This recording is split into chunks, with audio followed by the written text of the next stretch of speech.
Hello, hello. Welcome to the Highlander cEDH podcast, a show where we talk about tournament cEDH. Real quick, before we get started, this is my cat Leo. Josh got to put his cat on camera during this episode, so this is mine. But we have a couple announcements. So don't forget, Highlander 3 Okay, I'll put you down. is in September. At the Woodside Event Center. It's on September 26th. I have the link in the show description. It's a fun event. I'm just going to go right into the conversation today with Josh Van Horn, a local Ohio player. One of my closest friends. He's a well-known LGS owner in Stowe, Ohio. He runs like consistent gold events month over month. And I just think he's somebody who basically is the gold standard for TOing for cEDH events. So I'm really excited to have him on. Pretty much everybody in Ohio knows Josh. He owns the store Better Plays, and he recently ran the major cEDH event, Misplay on the Lake, in Ohio. So, my first tournament was at Better Plays with Josh, and I run all the Highlander events through his store just because of our relationship, and basically he taught me how to run events. So can't say enough nice things about the guy, and I'm really excited to get into this episode. We talk about his approach to running the tournaments, the 2026 season, how he handles playing versus TOing, and his favorite cards and some decks that he's working on. We go through a Thrasta Tempest Roar deck at the end that is bananas and very cool. And then we also just talk about like what he thinks the future of cEDH is going to look like. Just a couple notes about last week. So I know I mentioned on last week's episode that I may or may not have gone to Columbus. I ended up going to Columbus on Friday, and I played in one of their last chance qualifiers. And I got lucky enough to make it to top 4, and then I ended up getting free entry into the main event. So I played in the main event and crashed out hard in the main event, but I had a blast.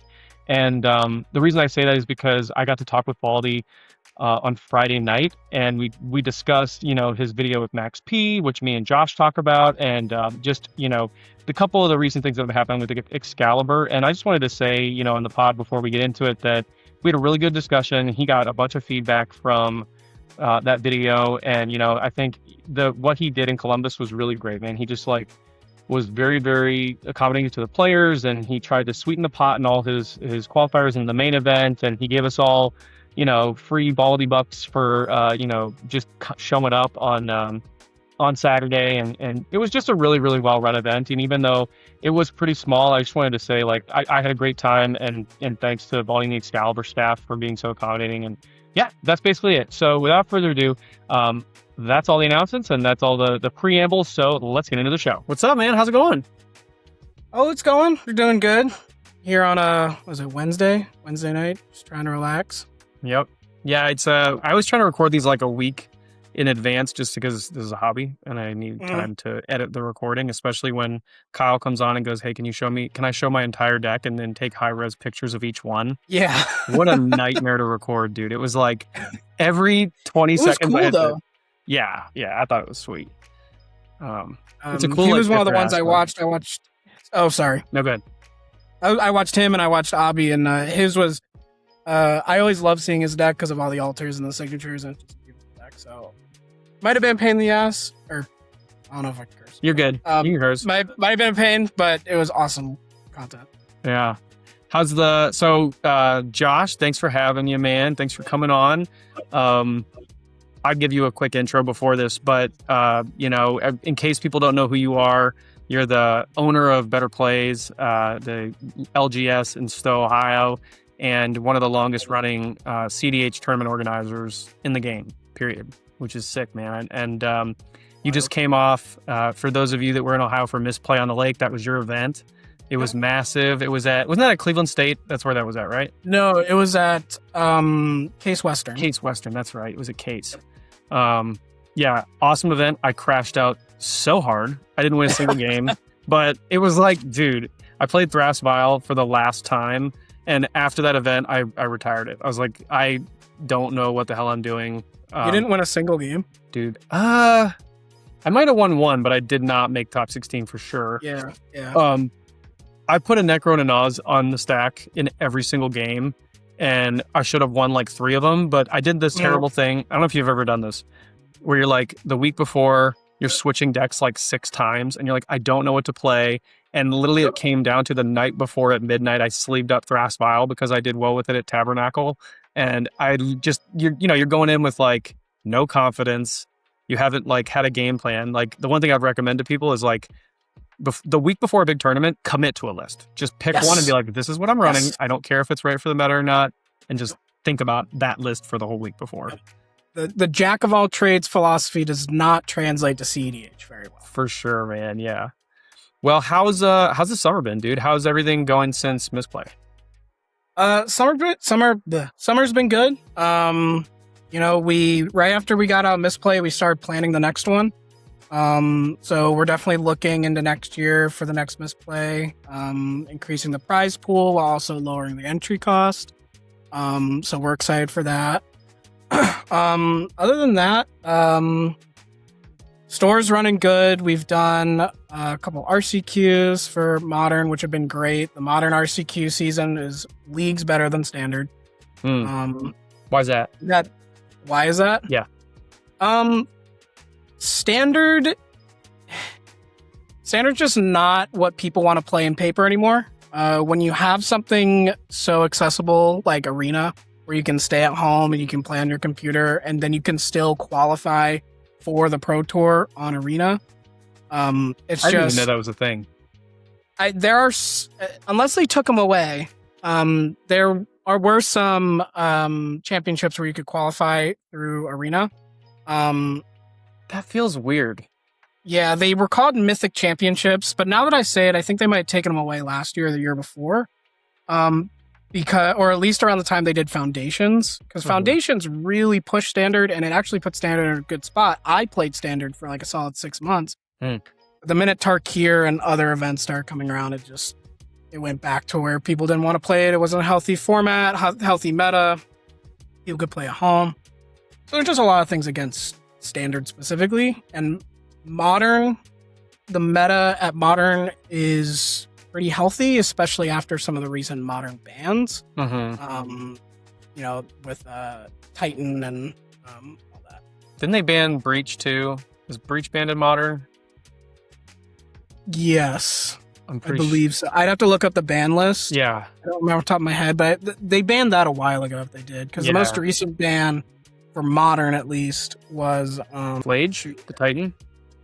Flage was banned, and then there was something from Titan, like Amulet Titan was banned too. Yeah, something Amulet Titan. Yeah, I have Lotus Field. Lotus Field. Yeah, I was gonna say I have a Ruby Storm list, and I love playing that. I built that after I got burned out on cEDH in December. I was like, you know what? I'm gonna step away. I'm gonna play a 60 card for a little bit, and I built Ruby Storm. There was a solid group of you guys that played Modern for a minute. Yeah. Cooper loves it, and a couple other people in the Cleveland area. Like we'll do, we have the little Cleveland cEDH Discord where we meet up like a couple times a week, and if we get like 5 or 6 people, then the 2 people that are sitting on the side need something to do. So we built Modern decks and mess around with that, and it's very close to cEDH in terms of card pools, so it's nice to like take some cards from your cEDH collection that you're not playing with and put them in a Modern deck. And that's one of the reasons I play Legacy. Legacy is my 60 card format of choice, and I play the Epic Storm. I play Tess, and I mean you're playing LEDs, you're playing Lotus Petals, you're playing Chrome Mox, you're playing Mulples, and I'm playing all the 0-drops I play in cEDH. So Beseech the Mirrors. Dude, one of my favorite cards. I love Beseech just because you can get anything with it. That makes anything 4 or less, but it's really cool. Well, cool, man. That's interesting. Yeah, RCQs is interesting to talk about. I want to get into different formats. It is a little counterintuitive that Standard is not as popular as Modern because the decks are so much cheaper, right? I would say that it is not I would say that Modern is the more popular competitive format when you compare it to Standard. Yeah. Standard is what most new players get into first. Because all the new player product that Wizards puts out is all Standard legal, so it pushes them towards Standard. Yeah. And I've even told people to learn Magic on Arena, and that teaches you Standard. So that's how I learned. Yeah, I just think competitive-wise, when it comes to competitive Magic, Modern is more popular than Standard. The draws because there's more powerful cards and more powerful cards. Strategies. Yep.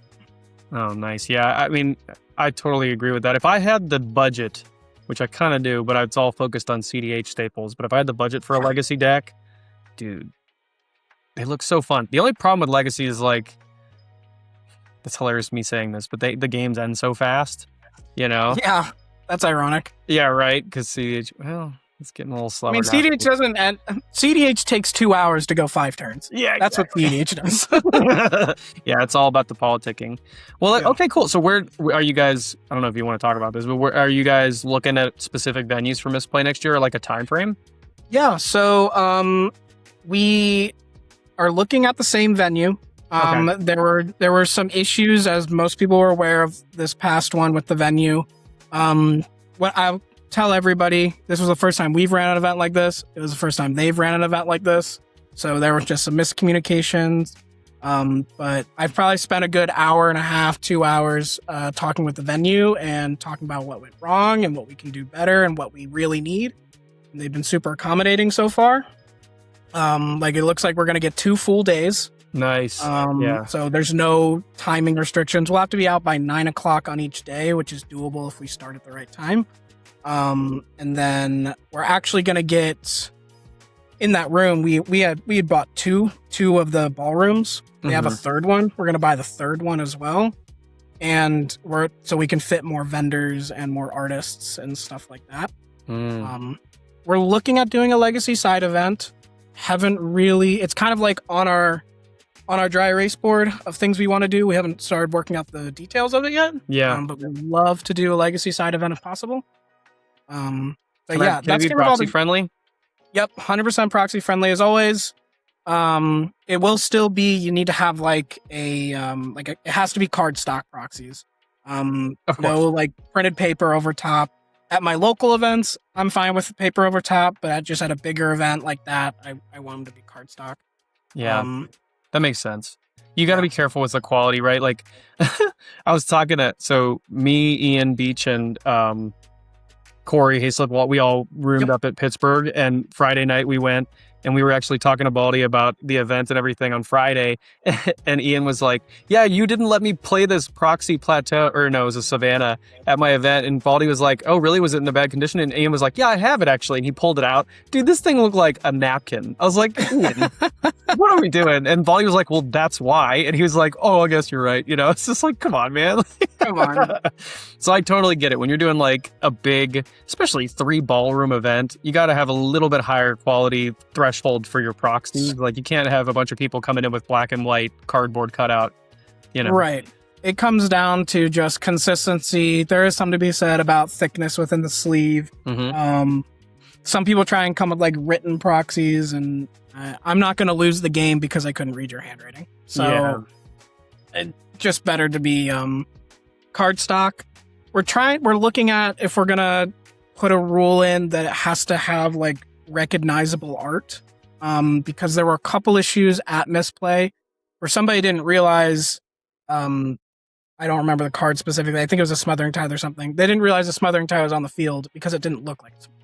So we're trying to figure out if we're going to do something like that. I'm leaning towards no, but yeah, it's tough because like as a player, I've seen both sides. I've dipped my toe now into tournament organizing, obviously, with every advertisement on these podcasts, but I've started as a player, and as a player, you're like, well, I want to be able to play whatever, but you got to remember, the looser the proxy policy is, the more people can fudge and cheat and get away with things, and that just hurts you as a player, because if you're playing honestly and you're not trying to game the system, then you don't want somebody else to just be like, hey, in the middle of a game, let me just move this paper to the back and oh, look at that, it's a heuristic study, where did that come from? Yeah. You know what I mean? Or something like that. Or like probably something more innocuous, because people would notice if a study hit the field, but like something, like, oh, look, this thorn of amethyst that I totally got back last turn. You're like, what the hell? Right. Yeah, stuff like that. But yeah, as far as like Misplay, we're looking at that. We're excited to start really like hitting the gas on it. I want to have all the details out. What month is it? It's July. Yeah, probably end of September. July. September is when I want to have all the details out, so it gives us a good 6 or 7 months of marketing time. Nice. Yeah, 6 or 7 months of marketing time. Well, that's cool. All right, so I'm really excited to have you on, because Your shop was the first shop I ever went to when I started playing CDH. Went to Better Plays as my first tournament. I got my teeth kicked in for about 5 hours and I had a blast. And so I thought it was really cool that we could talk about TOing and your journey as a TO, because I feel like that was over 3 years ago now, and at that point you were steadily running tournaments. So you've been in the game for a very, very long time, and I would love to hear your journey from just a standard LGS into beginning to run cEDH tournaments, and then getting all the way up to the point where you ran Misplay at the Lake this year, which was like, I don't know, how many hundred players? It was 222 was our official number. Yeah, 222 player event, which was a humongous, enormous prize pool, and you're going to do it again next year. And you literally have me as a spin-off TO, which, by the way, if anybody doesn't know, I run all the Highlander events through your shop, and I couldn't do it without you and the judge staff that you guys have. So talk to me about like how you got into it. How did you get into cEDH specifically as a format, and how long after like you started your store, and just kind of take me through essentially the origin story. Yeah. So my origin story is nearly 10 years old. It's about 7 years old. Back in 2019 is when I started playing cEDH. Modern Horizons 1. Sorry, my cat. Modern Horizons 1 came out, and I saw Urza, Lord High Artificer, and so that was my first cEDH deck. I had a full set of the Masterpiece set from Kaladesh, and he ran a lot of those cards. And so I just wanted a fun deck to put him in. So I built him. I got to play Paradox Engine for all of a week before they banned it. That gives you a timestamp right there. Yeah. Yep. Yep. So then I played Urza for a while. I remember when Cross Food Chain was like the number one deck in the format, Teferi Chain Veil, all that kind of stuff. So fast forward about 4 or 5 years, I play cEDH. Nothing tournament wise, just kind of like I didn't want to play casual anymore. I built too strong of decks, and I would upset my friends, and I didn't want to upset them. So for 5 years, I just kind of played cEDH with my small group of friends that had cEDH decks. Opened the store in 23, and I had no interest in running cEDH at the store at all. Yeah. I didn't want to run tournaments. I didn't want to run weekly practice nights. I didn't want to do any of it because I just wasn't convinced that there was a community for cEDH, because I only knew of like 8 guys. But then I had 2 employees at the time. They both moved on to bigger and better things now. But my 2 employees, Barron and Keegan, convinced me really hard to host one cEDH tournament, just one. So they put me in contact with Jake Zarek, in the Ohio cEDH Discord. So he was like my first like point of contact when it comes to cEDH, like tournament organization. And then I just put up an event, and I actually based a lot of my structure off of the Bastion structure. Oh, cool. At the time. Yeah. So like even my flyers at the time were based off of them. And their pricing, like because originally we did cards. We didn't do cash payouts. We just did like cards. I'm sure you might remember. I don't know if you were coming while they were. I started 24, like the beginning of January of 24 is when I started coming to your events. We might have switched to cash by then, but we did cards. And yeah, our first event we had like 34 players or something like that, 36. It was an awesome event. We were super surprised. We had I was super surprised that we had so many people. Yeah. Come out for cEDH, because I didn't think there was a like market for it. Yeah. And I mean, it was easy to notice, like, okay, this is a market, we can run tournaments, and really from there, we just kept doing our thing. Like, anytime you guys gave me advice, right? Or like, hey, Josh, you should be doing this, or you should be doing that, or not do this, not do that. Like, the biggest thing is, like, I listen to you guys all the time. I have conversations, whether it's in the middle of a game while I'm out playing, or if I'm at an event and you come up and talk. I'd always say that our biggest like advantage has always been just listening to you guys, because you guys are the ones that run the tournament. We house the building. Like, we have the building, we have the space. You guys run it, because the tournament wouldn't happen without players. Yeah, 100%. So keeping you guys like happy and like making sure everything's like running well is like super important. Is the cEDH tournaments that you host, because you do monthly at the store, are Mhm. those like your biggest event every month, or is it just like a nice event that happens along all the other events every weekend? I would say month over month, it's the biggest one. Really? Yes. cEDH has become the biggest. I don't want to sound like money focused, but it has become the biggest moneymaker for our store. Yeah. You know, I won't divulge actual numbers, but on any cEDH like weekend, I can pay my rent pretty well on those weekends. I mean, that's awesome. And it's not just the event entry fees and all that stuff. It's also like you're really inviting whales into your store. You know what I mean? And by whales, I mean people that want to buy expensive Magic cards, because it just is the format. It's the card pool that we're playing with.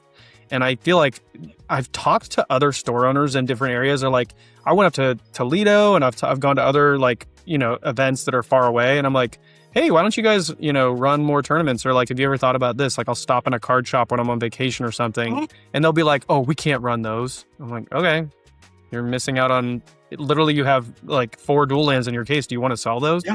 Like, no? Okay, whatever, you know. It's one of the reasons we buy, like when we get Eternal staples come in, like, you know, dual lands, Intuition, Cradle, like we buy at very high percentages, because all we have to do is wait a month for the next cEDH tournament, and we can move most of, if not all of it. Right. Or whatever we don't move there, we move on TCG.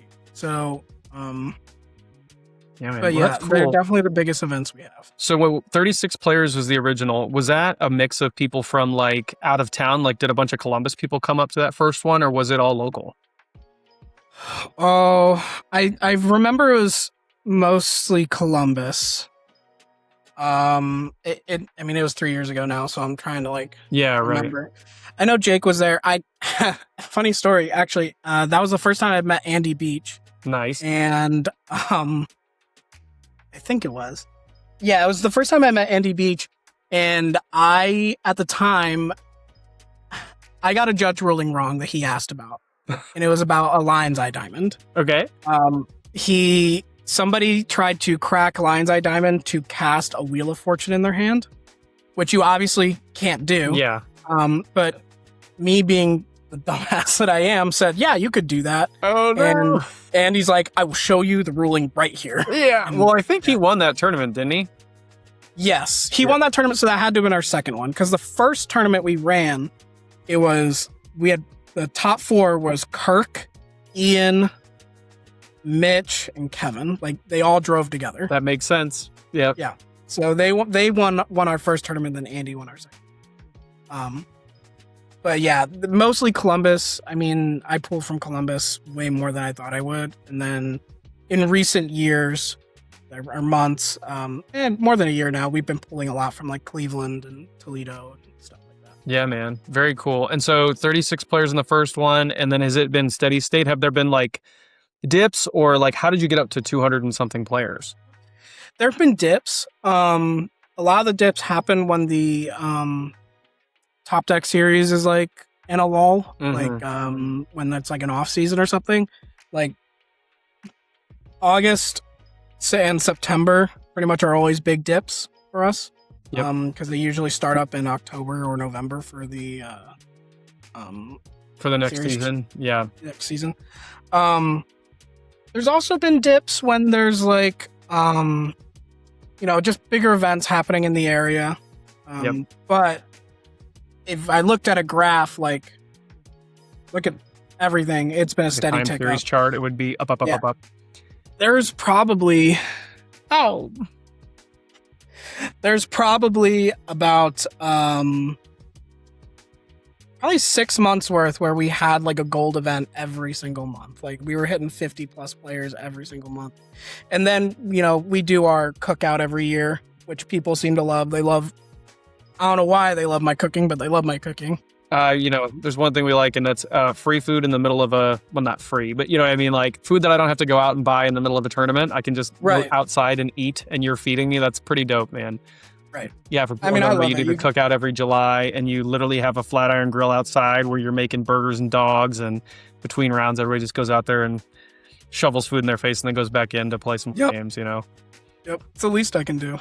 But yeah, it's been a steady tick up, and then, excuse me, for misplay specifically, if I'm being honest, I kind of just, I'm probably forgetting something, but as I'm thinking back, we just kind of decided we wanted to do it. We just wanted to see if we could do it, see if we could run a big cEDH tournament. Yeah. And Jake, I don't know if you want me to say Jake or Zerg. Jake B, he helped a lot. I mean, yeah, he marketed us like crazy, helped find us with judging, or helped us with judging. Yeah. Kind of showed me some do's and don'ts. Like, he helped us a lot when it came to misplay. And he helped us when we first started. Yeah, that's what. So I drove back from Pittsburgh with Beach, and we talked about his how he got started, because we just 2 hours in a car with a guy, and it's 2 cEDH players. What are we going to talk about? And it's funny, as Jake came up like a bunch. He's like, yeah, this dude was like pioneering the format, like really championed it in Ohio before it was anything, and that was very interesting to me. I was like, man, this guy keeps coming up in conversation. I gotta have Jake on here. 100%. I'm surprised you haven't. Yeah, well, I definitely will.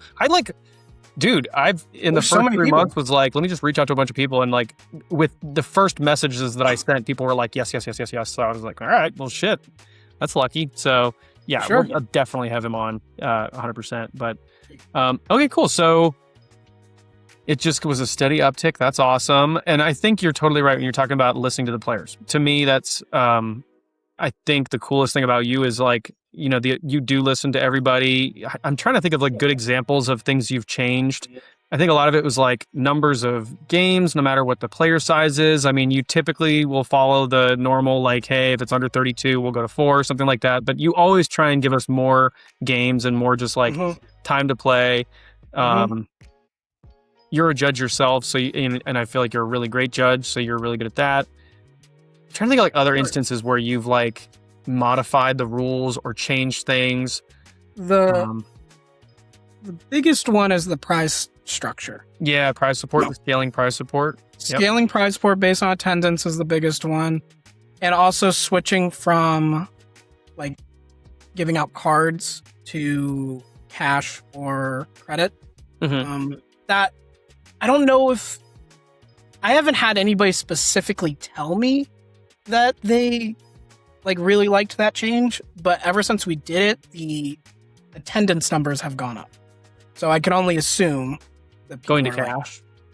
Yeah. It's interesting. I think people really like, I mean, we're talking about a very specific local meta for the Stowe area, but I think people like cash over cards because not everybody's invested in collecting. So you're going to just get a bigger pool of people because no one doesn't like money. Money's the king, right? Cash is king. Cash is king. And people don't want to like win a wheel that they already have, and then they have to go through the trouble of selling it to someone else, and then they get a percentage of that, so they end up getting less money in the end. So if you can just say, hey, you get cash, and if you want a card, you can just buy it out of the case now if you want. You know what I mean? And that's what we do, because most people take credit.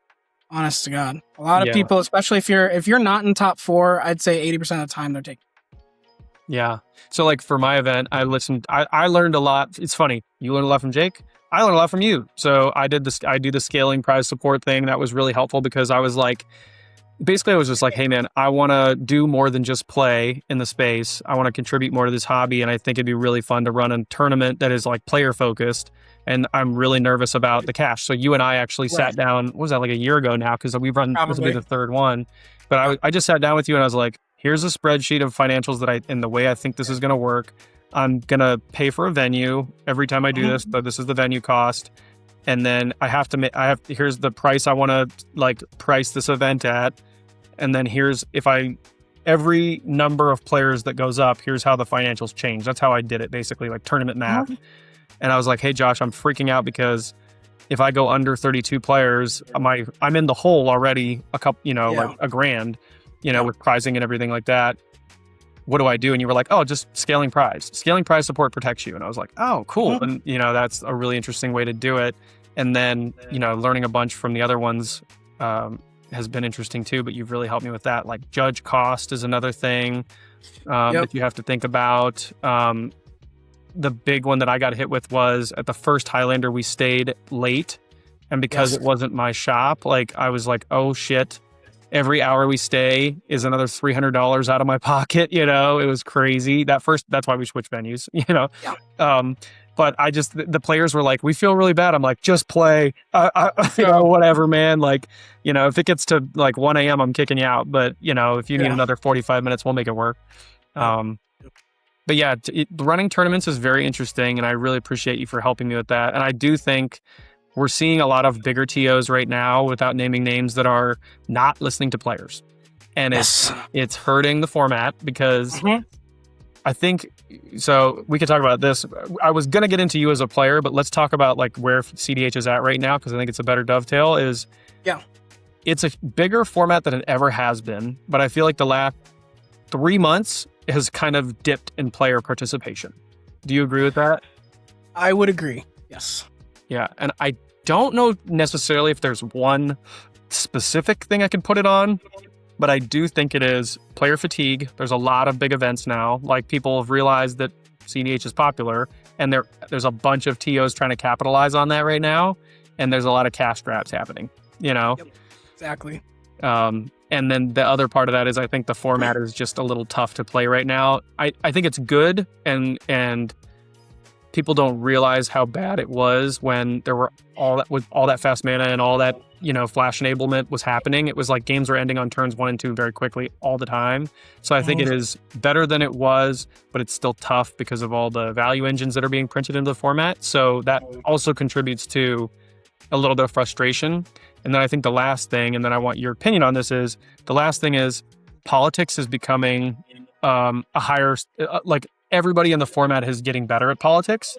And that's causing a lot of frustration with people knowing where to stop games and draw games. Like it's becoming almost like this like weird, I don't know, weird thing that's happening where everybody's like, well, I know that I'm going to hold this pact to negation up so I can draw this game. And everybody's like, come on, man, just like let it end, So there's a little bit of that where like politics has matured so that the game's gotten a little more frustrating in that regard. And I think it's a combination of all those things that's just growing pains in my mind of a format that's still really fun to play, but it's causing some people to be frustrated. So what do you think? Is anything I said like missing from that, or how do you feel like cEDH has gone this year? So, firstly, I think your first point is probably one of the bigger ones. There's just so many TOs, so many events happening all at the same time.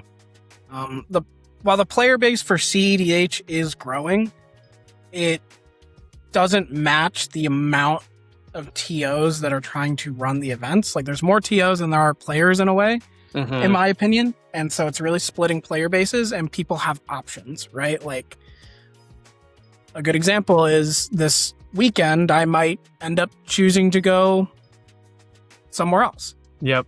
Because it makes more sense to me. Same.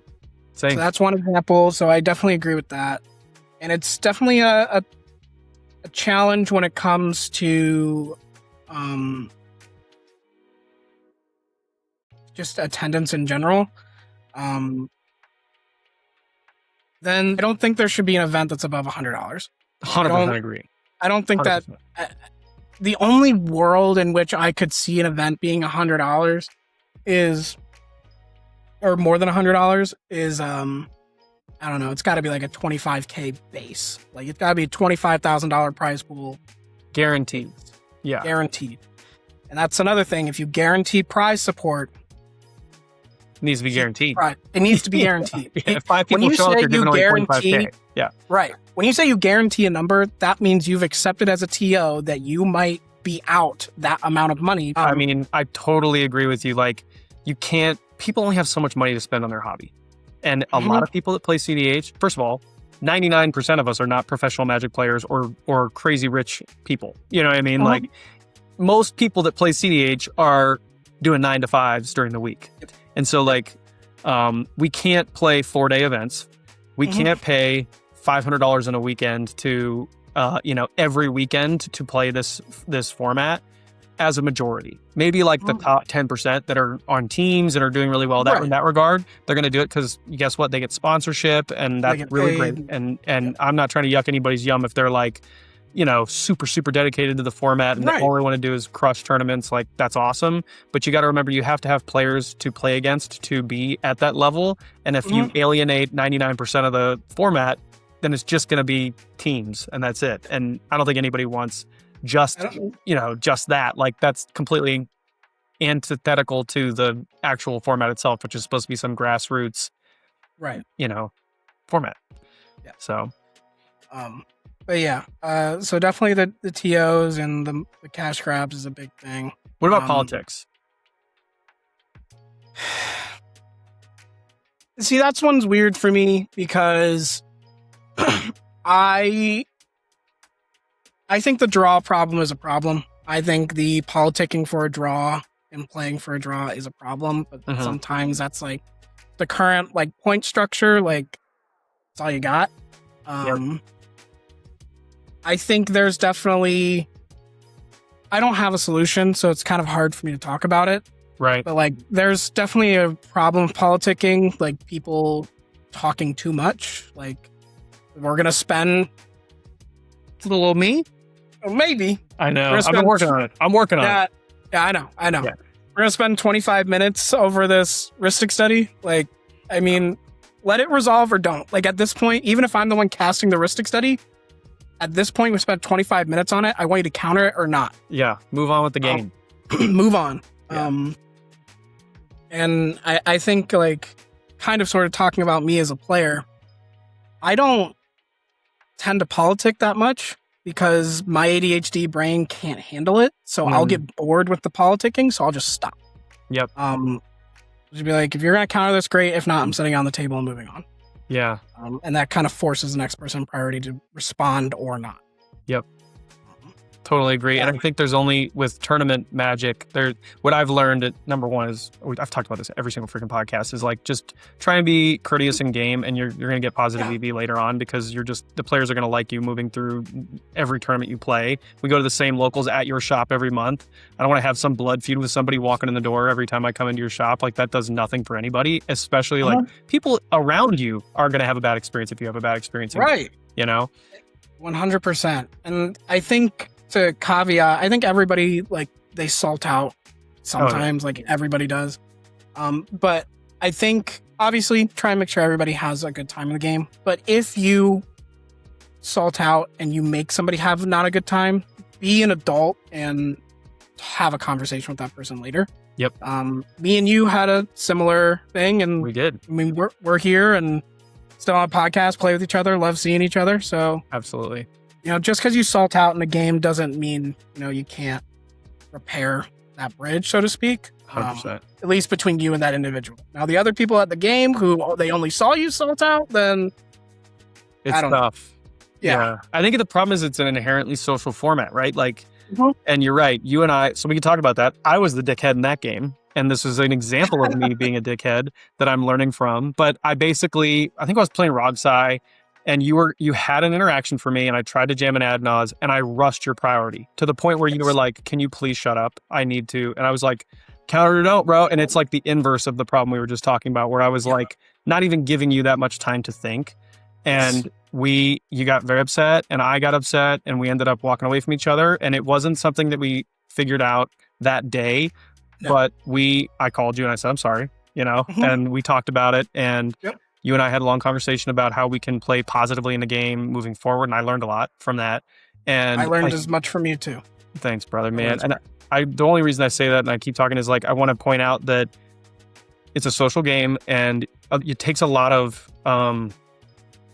personal, like, what is it called? Personal awareness, self-awareness to continue to play this over a long period of time because you're going to butt heads with people. It's just going to happen. We're all trying to win a game. And if you have a strong personality, or like it doesn't even mean like extroverted, but you can just be a very like motivated person to win.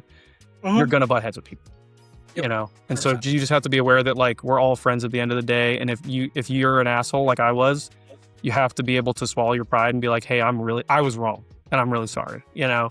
Right. And that was a cool moment, I think, for you and me. And like, yeah, now we're running tournaments together, you know. Yep, we're running tournaments together. I mean, I'd consider us good friends. Oh yeah, so, yeah. yeah. Okay, so the original point we were making was on the format kind of going up and down. So do you think that's really it? Is basically like most of it is just the volume of tournaments and the number of TOs, and then a little bit of it is the maturing of the format. But that would be your take. Yeah, I would say that if I had to like really like finalize that, I think it's just player fatigue over so many events happening at the same time. Yeah. I think we'll grow out of it though. Like not to spend too much more time on the topic, but like I think like eventually, you know, it's kind of like a survival of the fittest type of thing. So eventually the head TOs or the bigger TOs, they'll stand up, and then the ones that unfortunately could not get events to run with enough people, they'll basically. Yeah. All right, so let's talk about let's move on to kind of the next thing out there we both thought would be cool to talk about, which is being a player and being a TO. So we talked a lot about you and me just learning how to, you know, going through a difficult period, but how do you handle being a prominent TO and judge and then playing in events? Because I have a mini taste of it, a little taste of, Right. you know, I've run a couple events, and after the first one I ran, the next tournament I went to, I think, I'm calling him out, Ty, Ohio, like, cooked me in a game, and he was like, maybe you should keep being a TO and just stop being a player. And I was like, damn, he was joking, but I was just that's a new dig that I now have to deal with. You know what I mean? Right. So how do you kind of deal with that? Because I feel like there's probably a lot of different social dynamics that comes into you playing a tournament. So the biggest social dynamic for me is when I'm in a game, and whether I'm, you know, crushing it or getting crushed, I think to myself, like, I am the face of a business. Like, the way I act and the way I present myself and the way I play directly reflects my business and my tournaments. So a lot of it is just like, not to keep going back, like when I salted out with you, like I felt bad because that didn't look good on my business, right, at all. Yeah. So I really try and keep that in mind as much as I can. Sometimes I'm better at it than others, because I do get salty. Yeah. But that's the biggest like social thing. I also just like talking with you guys. Like if there's ever like a chance for me to like go out to get drinks or food after a tournament or whatever, I like hanging out with you guys because I learn so much about tournaments and like do's and don'ts and just building that relationship. And little hack here for other TOs. Turns out if you become friends with your player base, the player base wants to come and support you. Dude, for real. So, because I know a lot of guys that, their names are escaping me, but there's several people that come to Stowe and they drive like 4 hours.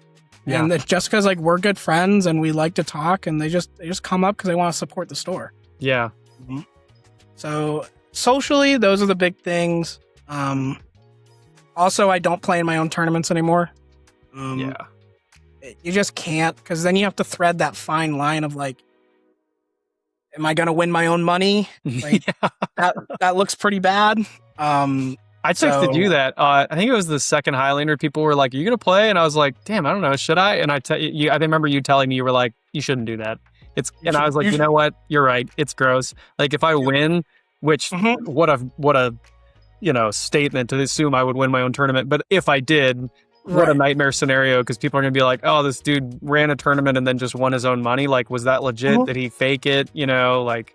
And it's not even like if you win the tournament, win your own money. Like, it's also just the rounds leading up to it. Because let's say you're in a pod and you win round 1, and then you're like, okay, well, I'll drop myself from the tournament so I don't get into top 4. It's like, okay, well, you just stole a win from the other 3 players at the table because you dropped. Yeah, I think, and plus, like, for me especially, you maybe less because you're running it in your store and you have employees that are running the tournament. But for me, I have to be managing the tournament. I have to be, you know, making sure all the AV's good and that the judges are good and that the concession stand's good. Like, I can't.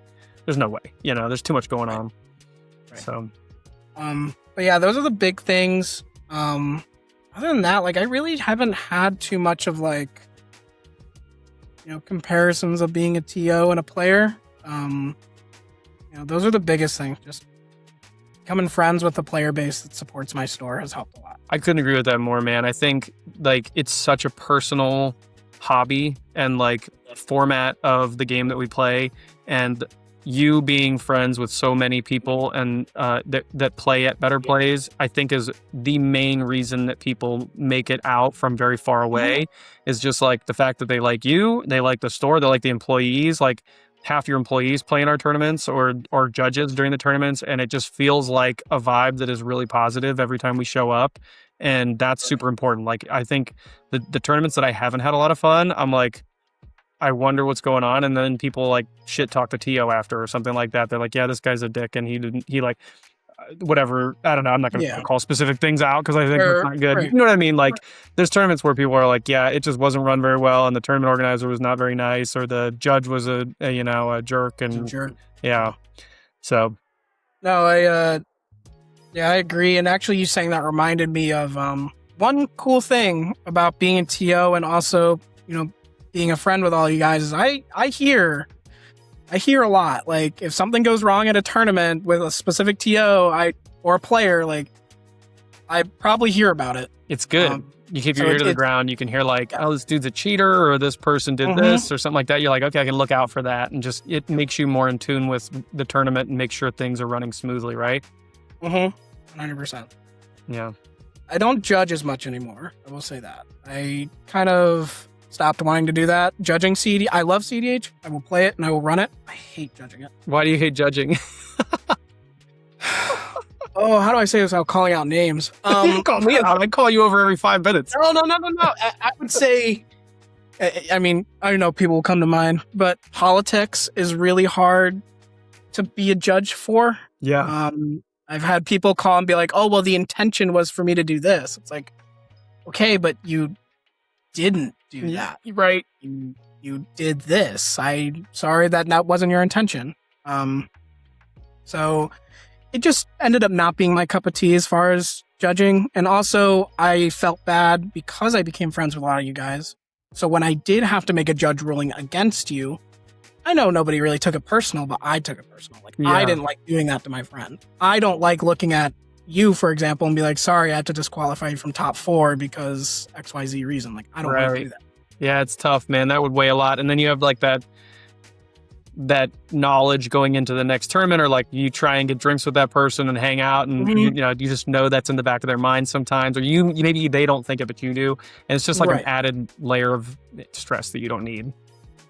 That makes sense. It is good to have. Plus, you have insanely good judges. Like I love Chris is amazing. Both my judges, Chris and Chris, they're both named Chris. Yep, they love judging it. Chris Lundstrom, they're the one that usually judges. They've judged us. They've judged at Sparky's. They've judged several places for cEDH. So yeah. Just hovering on judges, is there any advice you would give about judging or acquiring judges or anything like that? Oh man, acquiring judges, I don't have much outside of Ohio. Like if somebody from like California is watching this, I don't really have good recommendations. A lot of my judges were found because I was judging at first, and so I just was able to pull connections from there. Yeah. I would say most Magic judges do not want to judge cEDH. So if you like just go onto like Magic forums or Magic judge forums and look for a judge, most of them are going to say no. I would say the biggest piece of advice for finding judges would be find somebody who is a judge or is capable of being a judge that also plays the format. Format 100%. Familiarity is so important when it comes to cEDH. If I have a judge who primarily plays Modern and have him try to judge cEDH, he's the first politic question he gets, his brain's gonna explode. Yep. Okay, I have a really, really good example of this. Yeah. From the Pittsburgh. I'm not going to talk about who the judge was, but I just want to give this example in a game. So I was at Pittsburgh. This was the redemption event. I hopped in the redemption event, and I was playing a game against a Raw Gishai, who's an excellent Ragisha player. I am losing the name. He ended up top fouring the redemption event. So whoever you are, he's blonde. He's awesome. But he waited until the very end of the game, and then he put an insane stack. He basically started interacting with the Valley Flood Caller in the stack in time, and we created basically a triple row stack. It was me and Thrasios, a Rog Thras player, and him just going back and forth. We got to a point where the stack was extremely confusing, and I had a question about how priority works, because I was very confused about who gets to resolve what triggers first on the stack when it was technically his turn, but he was casting the spell, and it was very, very convoluted. And I called a judge over, and he came over, and I immediately kind of felt like abrasion, like this dude was not having the day. You know what I mean? Just was a very immediately very abrupt. And I asked him the question about the judge, about the stack and who gets priority first. And me, I can be a chatty Cathy, but I'm not a dickhead. In game, I was very this. I was like, hey, so I have a quick question. How does the priority work here? And his response was, you cEDH players just don't know the fundamentals. Literally is what he started the conversation with. Absolute appeal. I would appeal his ruling no matter what it is immediately. Dude, that was the first sentence. I was like, immediately. I almost shut down because I was stressed, and it was the event of a very long game, and my brain was getting cooked. And for him to just come with that aggression, I was just like, I don't even want to play this game anymore. What is happening, dude? I had a very similar experience with a judge. I don't mind saying the store, Mom's Basement. I had a very similar situation up there where a player accidentally saw a card off the top of their library. That player is the one that called it out, so they weren't trying to do anything fishy. Nice. Calls the judge over. Judge is like, well, there's nothing we can do. And I look at him, I say, well, correct me if I'm wrong, but we have a card that was supposed to be in a hidden zone that is now known. So the rules fix is to make that zone hidden, or make that card hidden again. So we would just shuffle the library. Yep. No other information has been given. Hidden card error. And he's like, are you going to take my ruling or not? I'm like, I mean, I guess I am. I don't know. And I should have appealed it. But I didn't. And it's tough. So you're a judge, I'm not. But in those scenarios, is there a side of the judge where you're they're having a very difficult day? Maybe they just got done with a very bad judge ruling, and they're coming in with that baggage to the ruling, and you can kind of sympathize with them? Or is it hey, if you're a judge, and you need to be impartial? It's just a part of the job. I think it's both. Okay. I think everybody has a bad day. Everybody has a bad experience that puts them in a bad mood. When you're a judge, you are player to judge relations. That is what your job is. You are to deliver your rulings appropriately and with a certain demeanor. And if you don't feel like you can do that, you need to ask another judge to take over. You're literally giving me the judge talk right now. That's how you give rulings. You say, that's exactly how what's going on, and it's very professional. Very professional. There's no reason to be angry at a player for asking a question. Right. Essentially. Yeah. And by the way, I don't want to crap talk the whole. Pittsburgh was excellent. The judges were overall fantastic. I think I had over the course of 15 games, I had 10 judge calls that I made. One of them was on myself, and it was everybody except for that specific judge was fantastic. And that was just the one outlier that I was like, come on, bro. I know you're judging cEDH and you probably don't want to do this, but you're getting paid. I'm being very nice to you. Why are you just coming at me, So I should have appealed it. You're right. I should have. There's usually the times people don't appeal just because they've had a bad interaction and they're just thrown off. And so you just don't think about it. You just want the interaction to be done. Yep. So I would just say to players, if you are ever feeling that way because a judge has treated you that way, take that as an internal sign that you need to appeal to the head judge. And so for that scenario, he didn't necessarily give me an incorrect ruling. He still explained it, but he did it with that aggressiveness. So me appealing, what does that do? You know what I mean? I would say once he's given the ruling, if he gave the correct ruling, there's no reason to appeal. But for me, the minute he says, oh, you cEDH players, yada yada, before he even gives his ruling, I'll stop him right in his sentence and I say I'll appeal. Yeah, I'm just going to it's obvious you have a bias against me, so I want a judge who doesn't have a bias. Okay. So it's more just hey, whatever the ruling is you're going to give me, I'm just not going to accept it. I'd rather talk to the higher ups here and have somebody give me a less biased appeal or ruling. Yeah. I don't like, I might be incorrect in that. Like, there might be a situation, like, I might do that and I might be, oh, well, I didn't give a ruling, so there's nothing to appeal. If that happens, then it happens. But if I have a chance to talk to somebody that doesn't have a bias against me in my format, I'm going to Yeah. Okay, cool, man. That's good advice. I think that's interesting because, like, from a judge talking about how to, like, a player can almost, I don't even want to say stand up for themselves appropriately, but that kind of is what it is, right? You're like, hey, I just know this isn't productive right now and I need to way out of this. And if there's a tournament that's large enough to have a head judge or a, up on top of the floor judge, you can always just go to them and kind of avoid that sticky situation. Yep, 100%. Cool, man. All right. Well, that's interesting. Let's talk about some decks that you're playing. I like to get into that stuff. So you said you're, I know you're a great player. You play a ton of decks. So I pulled up a couple from your MOXFIELD, and I'd love to share screen and kind of chat through them. And I think let's start with the mainstay. Let's start with farm because that's your main list that you do a really good job with. Yep. And you said there's a couple cards you wanted to chat through on. Can you see the farm list? Yes, I can see it. State Blue Farm. Woo. Yeah, so this is my farm list. I mean, it's got a couple differences than most people. But I mean, you look at a farm list, minus 10 cards, you look at them all. Yeah. The biggest thing with mine that I've noticed is some people have cut either Ranger or Squelcher. Abolisher or Squelcher. Yeah. I have never drawn one of those cards and not wanted it or not needed it.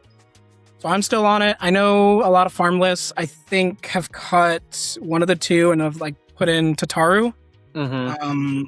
I've never loved Tataru, but I've always loved silence effects because I just want to protect my turn. I want to jam as quick as possible. Yeah, and you have went on a string of really good tournament runs. So I'm going to definitely just say, yeah, this is probably right. And I run farm as well as one of my mains, and I run Abolisher, Squelcher, and Voice in mine too. Grand Abolisher is the only one that I don't always love to see. And it's just because it's more mana restrictive and playing it puts everybody on high alert. So you just got to be ready to jam. That's it. I did cut it for a little bit when I put Intuition back in. I ended up cutting it for Intuition for a minute. Mm-hmm. And then I actually ended up cutting Darcy for Grand Abolisher. I see that. I 100% see that. Okay, so if that's the creature package, maybe we can pop down in here. So you're still on Wheel, which I think most farms are, but some have started to cut Wheel of Fortune, Some have started to cut Wheel of Fortune. I don't want to cut it for a lot of reasons. I know there's Bowmaster. People are scared of Bowmaster. But I think if you have a right timed wheel, it can push you super far ahead in the game. Mm-hmm. And also, if we live in a world where they ban Rhystic Study, wheels are going to become a lot more. Oh, yeah, they're coming back for sure because people need to disrupt the momentum of the game and start drawing cards again, and they can't just sit behind a study. P-Grasp and not Mnemonic Betrayal. I feel like those are the two interchangeable farm cards, right? First of all, excellent version of Praetor's Grasp. But why are you on Grasp versus Meme Bet? So I'm on Grasp versus Meme Bet because usually Grasp lets me find the card I need, where Meme Bet kind of, I have to hope my opponents have filled their graveyard with the cards I need. More situational. It's more situational. Where P-Grasp, if I'm sitting across from another blue farm or another Rogsai, and I have my Thoracle or my Decon in my hand, I can just go land, Dark Rit, P-Grasp, grab what I need, and then just sit and wait until I have the mana. Yep. Meme Bet, yeah, it just feels a little too slow.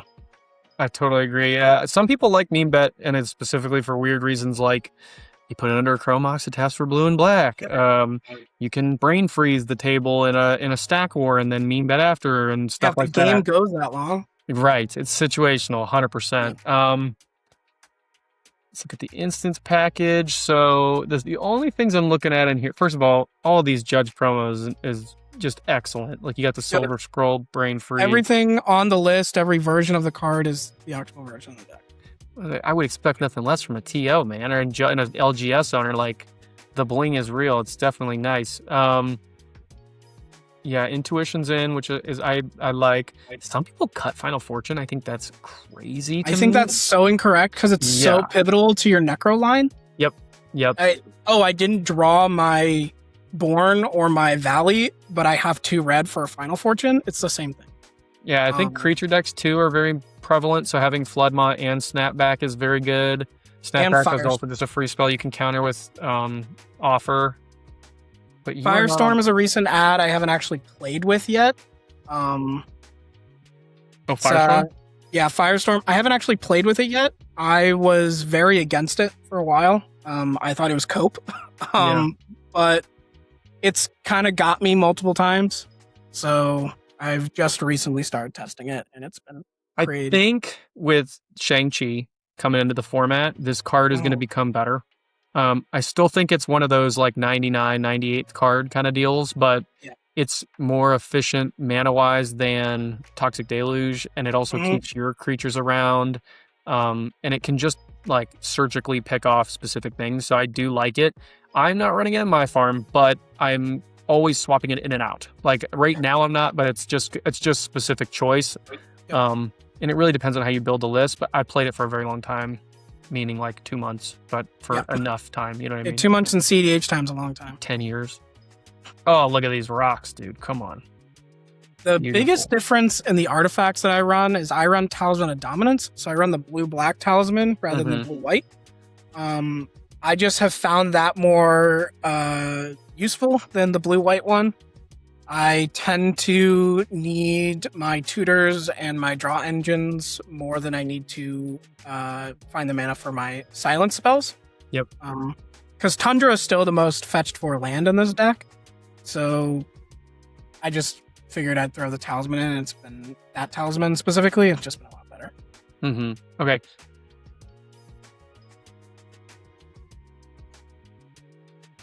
Say that one more time. Enchantment. Why steal enchantment, not copy enchantment? Yeah. So part of it is, obviously you have the numerical mana value going from 3 to 2. So it is, by that metric faster. It's 2 blue. But I've just always liked steal enchantment more. I'd rather steal someone's value engine than let them have one. Yeah. You're like a 2-for-1 kind of vibe. I've actually played many games where I've steel enchanted someone's Remora, and I've won that game or gotten very close. Now in this kind of slop meta we're in, copy enchantment might be better, but I'm sticking with steel enchantment. It feels better to me. It feels better when I play it than copy enchantment does, because if I have a tithe and you have a tithe, you still have a tithe and I don't. Yeah, it's so funny because like I feel like cards like this, Praetor's Grasp, those cards, these are the real like decisions you're making in a shell like this. And I think it all comes down to the player personality and like what feels good in your hand. And you like Steel Enchantment. I'll run both of them sometimes. I'll run Steel and Copy just because to me, Steel is the high risk, high reward. And if I'm playing farm, when I play farm, I try and be everybody's friend until I'm winning. And Steel Enchantment just kind of puts a little target on my back. And I personally don't like that just because my political style is very much like, let's help the table survive until you're dead, And so that's the difference between you and I. I feel like almost like we talked about this earlier in the pod, your politics style is very like cut and dry, like either I'm winning or you're passing. And so I think playing a Steel Enchantment in a deck where you're the pilot makes more sense. Your political style is different than mine, where I'm trying to make help everybody along, and I'll copy heuristic, but you can keep it. Yours is more like I'm taking it, and it's a huge value up for me and a value down for you. That is what it is. You know what I mean? And then eventually I'm going to win this game. And sometimes it works out for me, sometimes it doesn't. But you only invested 2 mana to try it, which is what you're saying is the value. Yeah. To the farm list, everybody, we did it. I do like it a lot. I like the interesting choices for sure. The Firestorm. Keeping the 3 silence creatures is definitely something people talk about nowadays. We didn't talk about the Memnite grinding station, but that makes total sense. Let's get into the fun deck. The thing that we all love talking about. So tell me about Thrasta Tempest Roar. Yeah, so this is a deck that I'm working on. It is by no means of the word finished. Come back. So it is basically mono green storm.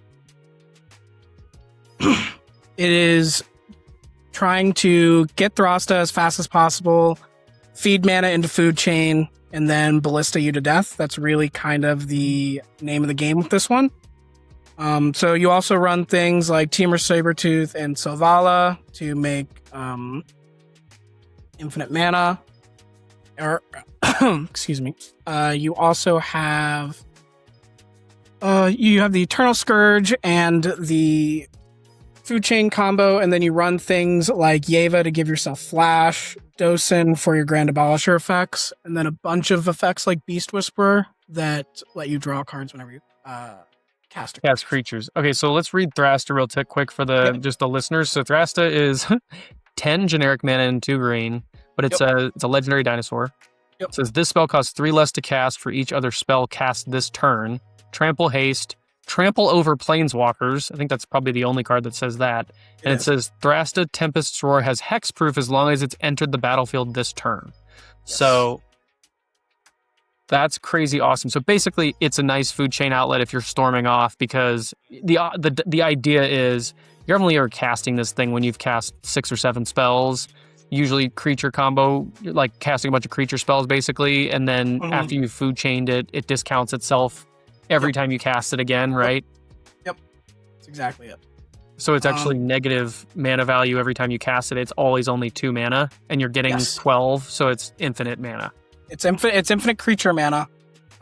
So you cast them infinite times, and you can draw your deck, or infinite creature mana you sink into Ballista.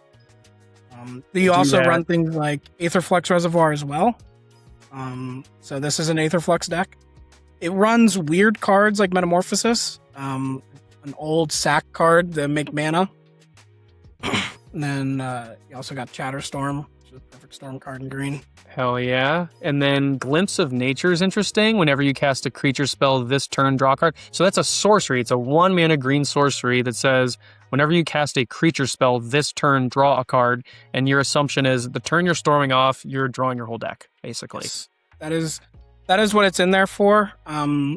It also can be, if you scroll up a little bit to the creatures, you can go turn 1 Glimpse of Nature, and then you can drop like Memnite, Ornithopter, Phyrexian Walker, whatever. And maybe you didn't win with the card, but you basically just Ancestral Recalled yourself if you have 3/0 drop creatures. It's like a weird... I didn't even know Glimpse... this is showing how dumb I am, but I didn't even know Glimpse of Nature was a card. That's so cool to me. Life's Legacy is one that I've seen. Sack creature, draw cards equal to its power with your commander. What is your commander? 12/12? 7/7. 7/7. It's a wheel. Yep. Regrowth, which is a nice little reanimate. Benefactor's Drought is really cool. Untap all creatures until end of turn. Whenever a creature an opponent controls blocks, you draw a card, and then it just has draw a card, and it's a 2 mana instant. Yeah, this one's it was leftover from my old list. You really just run this for the untap all creatures. You want to untap your Selvala and your Circle of Dreams Druid. Your big mana makers. Yep, 100%. Weather the Storm is fire. Is there any reason to run Weather the Storm? Do you have like a life drain effect that you can abuse? So that is in there. It's, again, this is one of those, I'm still working on it. So Weather the Storm might end up being cut. This used to be a high bracket 4 deck for casual. Yeah.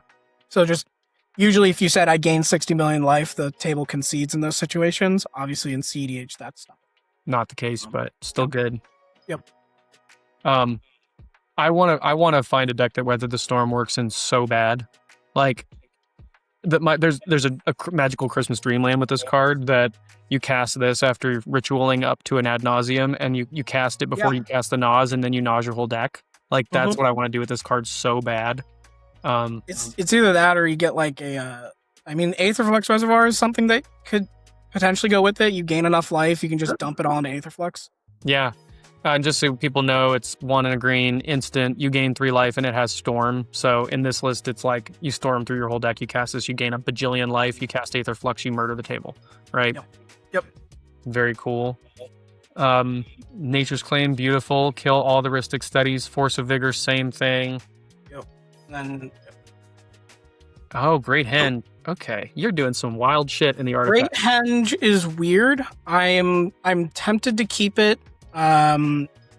The problem with it is it's really slow compared to the rest of the deck. It gets its maximum discount when Throsta is already out. And if Throsta is already out, you should have won the game. So it's not like a win more card in your mind?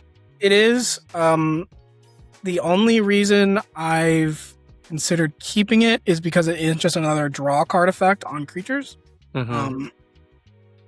But I'm probably going to end up taking it out at some point.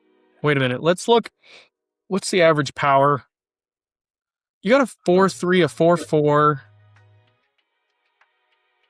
I think 4 is the biggest power not in the command. In the command zone, obviously, you have a big power creature. So, I mean, like, reliably, you're getting at least that 7/7 if you're trying to go off. And if you cast Thrasta before this, ideal world, Thrasta for 2, cast this for 2, cast anything, you win. You know what I mean? Like, it's just a gas card.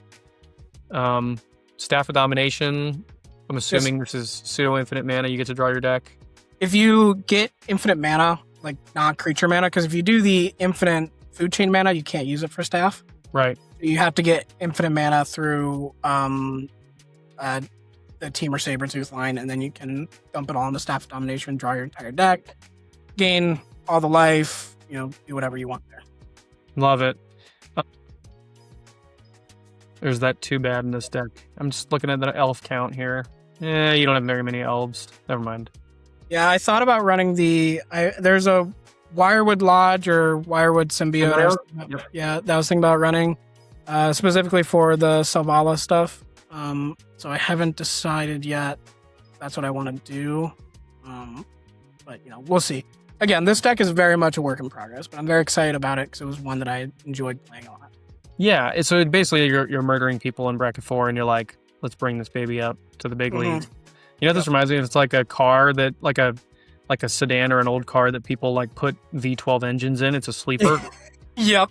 Yeah, exactly. You sit down with this, people are like, all right, Josh. And then you're like, all right, so Great Henge. And they're like, what did you just say to me? Did you say Great Henge? Recycle? What is going on here? Look at these enchantments. Recycle is Mono Green's Necropotence. What the hell is this? Hold on. Skip your draw phase. All right, that's Necrotext. It's 4 and 2 green enchantment. It says, whenever you play a card, draw a card. During your discard phase, choose and discard all but 2 cards. This is like a weird Song of Creation. Song of Creation, yep. The cool thing about this card is this was more prevalent in my casual list, but it says whenever you play a card, so that counts lands. So anytime you play a land, you draw a card. And again, this is just another one of those effects of whenever you cast Throsta, you're drawing cards. Yep. So food chain, you draw your whole deck with a food chain and Thrast. You make infinite creature mana, draw your deck. Yep.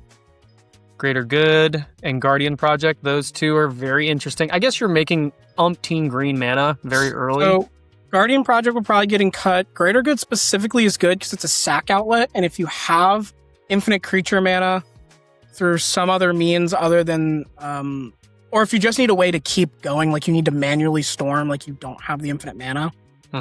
Being able to sack Throsta to Greater Good gives it a way to draw cards, put Throsta back in your command zone, draw some mana, replay it, try and push your mana as far as you can. I love this, man. I feel like if you stick to this list for a while, you're going to hone it a lot. And I think this actually has some legs because, like, I'm kind of equating this to another green creature deck that's more a lands deck, but like this and Lumra can play in very similar spaces, right? I see you playing Root Maze. Is there any thought, I guess you can't play Oof? You could. I could play Oof because my main win cons don't involve activating artifacts except for Aetherflux Reservoir. Right. Aetherflux Reservoir is an activated ability. So I could run Oof. I don't know if I would. You also have like a lot of cards that sacrifice creatures, so you could play Oof, play as many, like a bunch of dorks on, when you slow the game down, you can play a bunch of dorks, and then when you're ready to win, you can Metamorphosis your Oof, or you can sack it to Altar of Dementia, or you can sack it to Food Chain, right? And then from there, you're turned on. You are turning everybody else on, but at that point, hopefully the Dosen's out, or the Destiny Spinner, or something like that. The Dosen's critical. I love this, man. Yep. Very fun. Cool. I mean, this deck is fire. Anything in the lands? Nothing super special. You don't see Urza Saga a lot in cEDH anymore. True. So that's kind of interesting. You have your E-Zone. Nykthos, Shrine of Nyx is interesting in the command zone or in the lands. Mhm. I don't know if I'll like it, but it is a way to generate a lot of mana. And this deck does require a lot of mana without playing a lot of like rituals. It doesn't even play as many lands as like Lumra does. So it has those uphill battles where it needs a lot of mana, but it can't afford to run a lot of mana. So hopefully Yeah, I mean, having Nykthos, Gaia's Cradle. I'm a little interested in no Ancient Tomb. That's interesting. Oh, you know what? I thought I was missing something. I need to put Ancient Tomb. Tomb goes in. I love Command Beacon. I think that's interesting. It's another way to get back on track if your storm turn gets like disrupted and you get back to your turn. Obviously, Throsta is then going to be plus a million. Can't cast it, so Command Beacon lets you put it in your hand and hopefully start again. 100%. Yep. Why Tree of Tales? What's with the artifact land? Is that like a synergy? It's a mopal thing. A mopal thing. Okay, why not? Yeah, I love that. Shifting Woodland, Talon Gates. Talon Gates is interesting. Is that just because... Is there a loop with Talon Gates, or is it just a good land? It's removal. Yep. It's just in there for removal. I don't have a combo with it. I was trying to find a Aboro Breezecaller like combo in mono green. There really just isn't one. Yeah. Sorry. Right, you good, dude.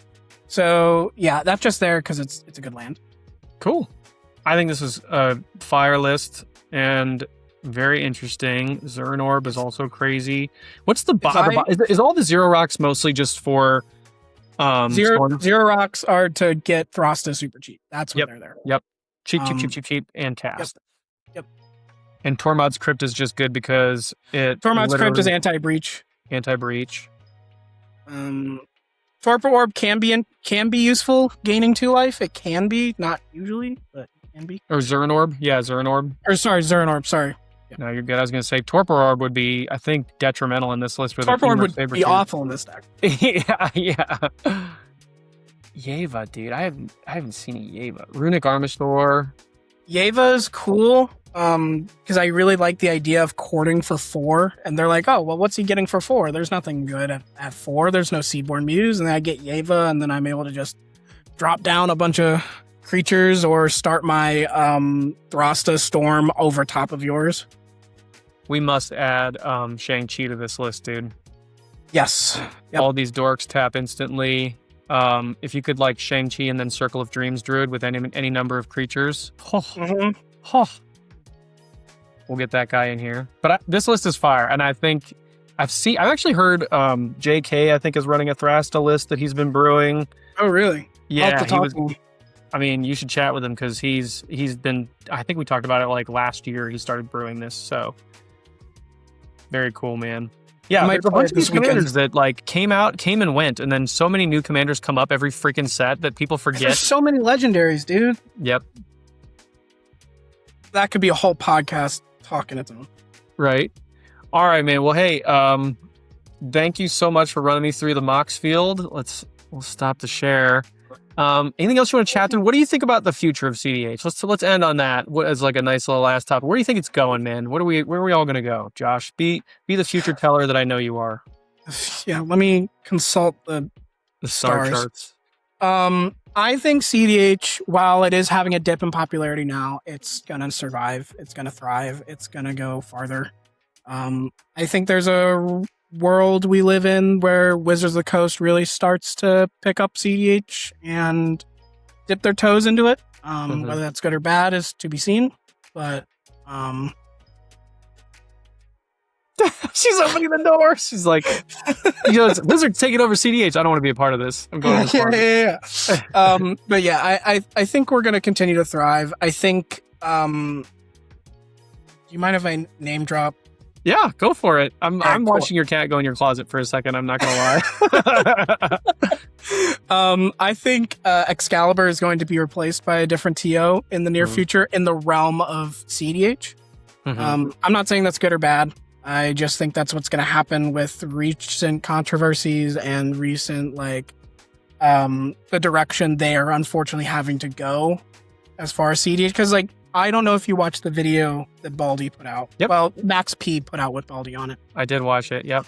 I watched it. I agreed with a lot of Baldy's points, and I think it makes a lot of like what they are doing makes a lot of sense from a business standpoint. You got to do what makes money, and unfortunately, cEDH does not make the money. Yeah. So I think there'll be another big TO. I think Top Deck, like the actual Top Deck, like company might run another tournament. Like I think it's a good idea because I you were part of that conversation where I asked in the Ohio Discord, I was like, who ran Cowtown? Like, who ran the original Invitational? Which it was Top Deck. Yeah, it was Top Deck, and it was I didn't get to go. It was an awesome event that I watched the stream and everything. And then the second year was the first year that Excalibur ran Top Deck, or ran the Top Deck Invitational, which was lukewarm. There was like the whole issue where there was an extra player that got added at the last minute, and that created three pods in the Invitational. Yeah, for the Invitational, there were some issues with there because somebody was dropping, or then they couldn't, or something happened there. And the Open was cool. The Open had 400 or 500 something people. I think it was a perfect storm. So if we look at like the arc of tournaments, the first Invitational at Cowtown was huge, and it was like the impetus of a national cEDH scene, I think, where like people, watched the stream, and then the next year was the second year that the Invitational happened, where like there were points, and it was like the first real big year where like West Coast was getting into it, and then there were like new stores that were popping up that were hosting Top Deck events, and it was becoming this thing that people were talking about, and that just carried into the end of the year, so that basically the Open was like everybody that wanted to see this Invitational that was being talked about throughout the whole year came to that event to play in the Open and hang out, and that's what made it such a big event. And then I think this year it's just been like, yes, that many people are still interested in the format and having fun, and the player base is still growing, but it's double the tournaments, you know what I mean? Right. And so if you're in Excalibur, it's tough, man. Like, if only 150 people or 180 people show up to your event that you put on in a convention center, like you lose money, A lot of money. Yeah. That's a lot of money to eat. So, but back to like the future cEDH, like I think it's going to get healthier. I think we do live in a world where Ristic's going to get banned. Not necessarily for cEDH, but for Commander, and that's just what's going to happen. Yeah. Which I think will be as much as it pains me to say, it will probably be a net positive for the format for Ristic Study to get banned. Yeah, were we talking about that giant ass card behind you on the wall? Yeah, that was my giant ass Ristic Study. Shout out to Zarek for getting that for me at the Pittsburgh event. I have every single copy of Ristic Study in foil and non-foil, including now that. So nice. But yeah, I think cEDH is going to be fine. I think there's some naysayers right now, but I think in the years coming, I think it'll be fine too. I think it's just growing pains and legitimization of basically a grassroots format that is the highest level of the most popular Magic format there is. And it's just, we're going to look back on this in a couple of years and be like, remember that time when we did the Excalibur event the next year and like people just were struggling to show up because so many events popped up, and we're going to be like, oh yeah. And it's going to be a very radically more mature format, and there'll be, I'm willing to bet there'll be rules that get updated over time that helps, with a lot of the social issues we're dealing with now. And, somebody will find a solution. I hope it always stays player focused though. And I know you agree with me. Like, I hope it's not like something that becomes so restrictive that it becomes like a Legacy, which Legacy is still great, but like not a lot of players get into Legacy until they're like big Magic collectors, or like the natural Legacy format is just older players that have the cards. And so I hope that cEDH can still be a format that casual players can get into, and it isn't so restrictive and tough to learn and become a part of. That's my one worry. No, I agree. I think one thing we saw when they came out with the bracket system was we saw a lot of bridge work happening between casual and cEDH. Yep. And I want that bridging to continue. Like, I want the format to continue growing. I want there to be more more interest for it. And not outside of Ohio, I mean, you have like people like Play to Win and Comedian and all these people that go to like Magic Cons and do stuff with cEDH. Lewis Stardust, I think, does a like a Learn to Play cEDH event at Magic Cons. So that stuff is huge. So I think all those things, the fact they keep happening is a good sign. Yeah, 100%. It's a great sign. All right, man. Well, hey, it's been a blast having you on. I'm sure we'll do this again sometime. The last thing I like to do is give every guest like a little moment to shout out whoever they want to shout out, talk about things that they're doing. So what do you got going on? Yeah, so quick things. One thing to shout out is I just want to shout out all my staff at my store. They run the store more than I do. They run the events more than I do. Nothing would be possible without them. They do an awesome job. Things I got going on. And then the other thing I wanted to shout out was your event, Highlander 3. That's coming up when? What's the date on that? September It is 26th. September 26th. Yeah. So definitely show up to that event. I'll be there. Staff will be there. Sean will be there. It's always a good time. Other than that, just things we're up to. We got our cEDH event, monthly one, coming up in August 15th, I believe. So that's on Top Deck. Go ahead and register. You can pay on site. Just register. Same day. You can show up and register. Yep. But yeah, and then be on the lookout for more Misplay 2 information that'll be coming out in the next couple weeks. Can't wait, man. Thanks for being on the show. All right. Thank you, Sean.